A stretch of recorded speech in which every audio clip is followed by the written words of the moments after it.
As iron sharpens iron, so one man sharpens another. Welcome back to the Iron Saints podcast with your host Dan Willis. Welcome back, Saints. What a blessing it is to be back again today. Really excited to get back down into the scriptures. Huge shout out to all of you guys that are able to be following along in Luke. We're slowly making our way through little by little. We're not doing a full chapter a day because when there's an opportunity to just rip apart a piece of the word, I'd like to take the time to stop. But a huge thank you to all of you guys that are sharing it out. I can just see through the amount of downloads and listens that there are more and more people out there that are listening. And hopefully you guys are enjoying what we're doing here. But without further ado, let's get down to it. We're going to continue going through Luke today. So off we go. So yesterday in Luke, we were breaking down how Christ took the time to make decisions in his life. And we took an overview of that. We saw Jesus assemble his posse. He called his Avengers together, if you will. The assemble call came out. Apostles selected and went down and got to work right away. Immediately to healing, multitudes gathered. And when you've got multitudes, what does Christ like to do? He likes to teach. So today we are going to go through the blessings and woes.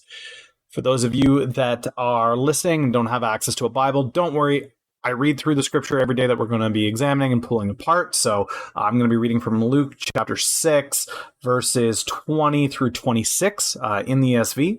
We're going to break that apart today. For those of you that like to follow along wherever you are, if you do have access to a Bible, whether it's on an app or physically, please feel free to follow along whatever translation you'd like. But again, I will be reading from the ESV. Let's get down to it. And he lifted up his eyes on his disciples and said, "Blessed are you who are poor, for yours is the kingdom of God. Blessed are you who are hungry now, for you shall be satisfied. Blessed are you who weep now, for you shall laugh. Blessed are you when people hate you, when they exclude you and revile you, and spurn your name as evil, on account of the Son of Man.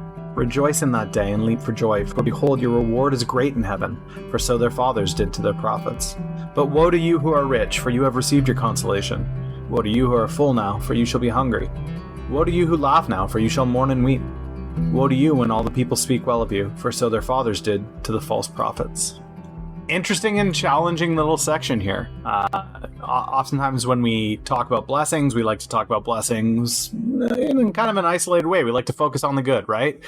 When it comes to focusing on the woes and the travesties, we hope that they don't apply to us, and oftentimes we leave them behind, or if we are going to study them, we study them from a distance.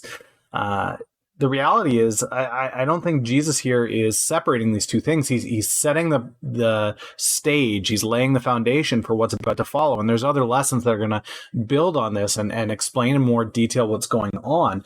But one of the things that I really want to draw attention to here is that Jesus, without skipping a beat, without a breath, without a pause, moves from blessing to woe, almost as though they go hand in hand, almost as if though that's by intent. If one is true, the other also must be true. And I think there's so much of this in our lives. And when we're looking at that duality of things of, well, there is this and it's going to be this, and there's going to be this, and that also means this. We've got a cause, we've got a reaction. What I'd love to see here, though, is Jesus literally just taking the understandings of the time, the knowledge of the time, the wisdom of the time, and he completely flips it. Just takes it and flips it. And even today, this still applies. This is timeless teaching.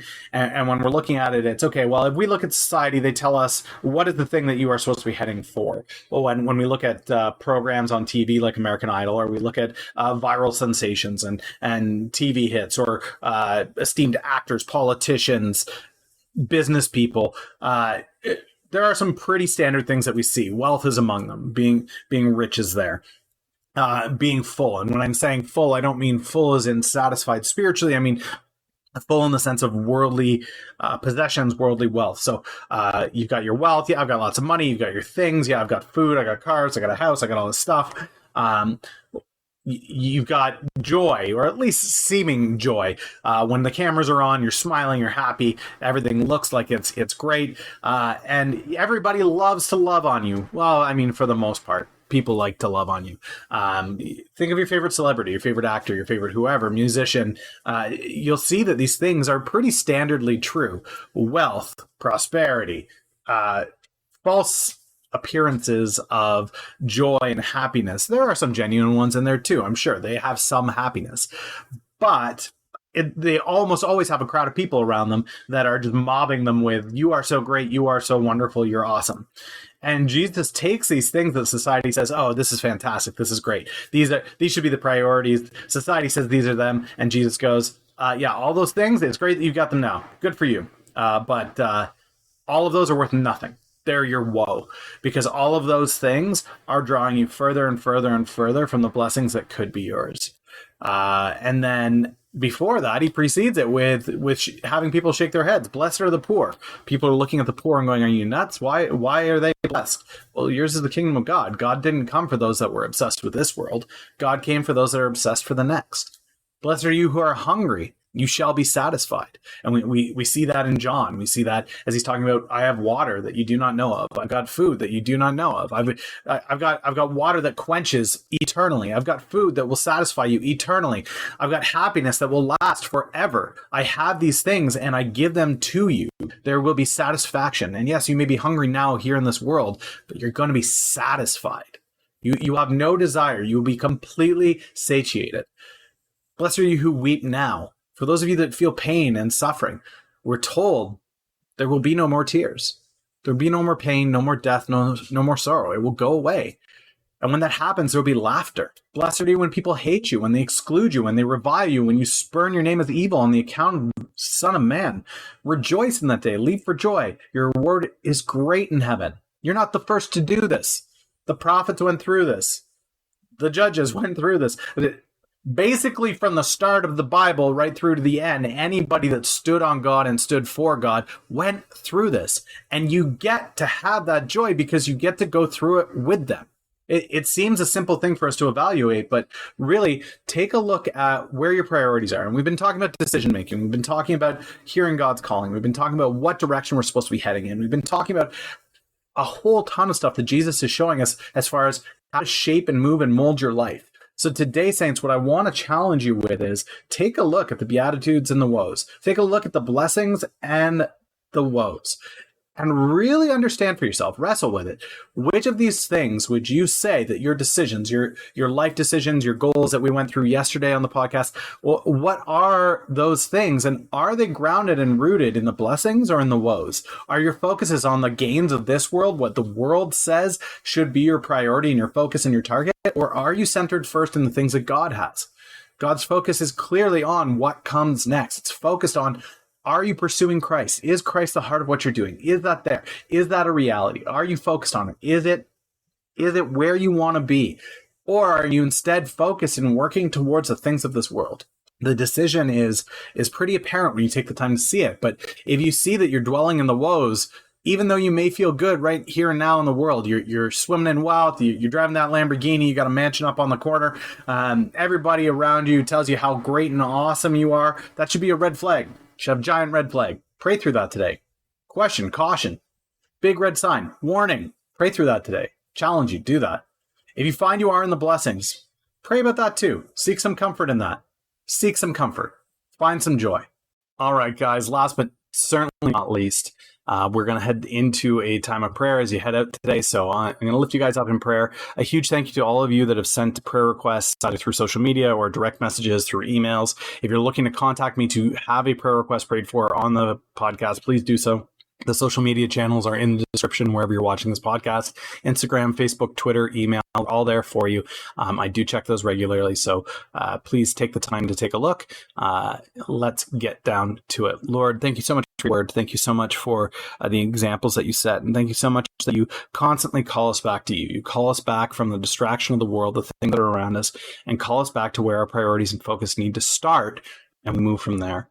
I pray that the men listening today that are in a place of woe, that they take the time to really wrestle with that and determine whether those woes are worth the cautions that you've given. I pray for the blessings. I pray for the blessings that those who are going through times of suffering, hunger, sadness, grieving, mourning, sickness, persecution in your name, that they would be able to find comfort in hope, joy. Happiness may be tough here in this world, but joy. Joy is that promise of the thing that is to come, the ability to smile in the face of adversity and hardship. Pray that for all those who would be listening that are going through seasons of trial and hardship, Lord, that they know that those blessings that you call out for them. Lord, I lift up Lissa's daughter to you. Continued praise for the healing that you've done and prayers for ongoing healing. Pray for her Jim Webb, Lord. He's continuing to look for a place to stay, and I pray that you would continue to come alongside him and help him. He's in a place of woe, and I pray that you would be able to provide for him, Lord, as he clings to you. I lift up Eric Hoke to you, Lord. He continues his year drawing near to the Lord. Stepping down from his lead pastor role was probably not an easy one, but he's clearly identified that he needs to cling to your blessings in new ways, and I pray that during this time he would be able to do so. I want to lift up Anna to you, Lord. She is still suffering through bad PTSD and episodes. The PTSD episodes can just be overwhelming. It's a remarkable hardship being diagnosed with PTSD and suffering through those flashbacks. Give her some hope and joy in that, Lord. I lift up Madison to you. Blessings on this one, Lord. Huge praise for you that Jennifer was able to bring Madison home. She is healthy, or getting healthy. She is recovering. Thank you so much for that, Lord. And last but not least, I want to lift up Jay Crum to you, Lord. News came through that Jay Crum is cancer and tumor free, and that's such a feeling of relief, I'm sure, a feeling of being set free. In many ways, it's got to feel like salvation here on earth, to be set free from death. It's such a tangible, real way to feel that. And I pray that Jay Crum draws near to you in his healing, Lord. Thank you so much for who you are. Great healer, great physician, great father. Pray that all the men that are listening here today would be convicted to seek out the woes and blessings of their lives, to challenge them, wrestle with them. Please be with us as we continue to move through Luke. In your name we pray. Have a great day, saints. Again, thank you to everyone who has been sharing this out. Thank you to everyone who's been sending the prayer requests, and I will catch you tomorrow. Thank you for listening to the Iron Saints podcast. If you are looking to share your prayer requests, check the description for social media or email to contact the show. Blessings on you all until next time.